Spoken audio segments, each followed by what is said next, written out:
હા, ખબર છે મને. નથી ઘણા સમયથી કોઈ સંવાદ કે નથી કોઈ વાદ, માટે હું તને મારી યાદ મોકલું છું. ખબર છે કે આ કિટ્ટા બુચ્ચા અને હેતની વર્ષા ભૂલાઈ ગઈ છે, એટલા માટે લાગણી ભરેલો વરસાદ મોકલું છું. ધાર્યું ન હતું કે ક્યારેક એવું પણ બનશે કે ધબકતો સંબંધ કોઈના કારણે કે પછી પોતાના જ અહંકારને કારણે અટકી પડશે.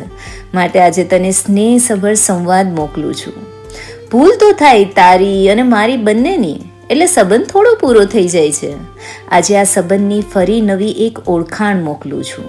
કદાચ એવું પણ બનશે કે હું હવે તારી યાદોમાં કે તારી યાદીમાં પણ નહીં હોઉં, હું કદાચ તારા શબ્દોમાં પણ નહીં હોઉં, કે પછી હું કદાચ તારા દિવસ દરમિયાનના કોઈ કામમાં પણ નહીં હોઉં. માટે આજે તને મારી યાદ મોકલું છું. કોઈએ સરસ કહ્યું છે કે દાંતે જીભને બટકું ભરે તો કંઈ દાંત થોડી નાખાય છે. બસ એવી જ રીતે ભૂલોને માફ કરીને નવો એક રિવાજ મોકલું છું. ભૂલચૂક માફનું કાચું પાકું સરવૈયું કરીને આજે ફરી હું તને મારી યાદ મોકલું છું.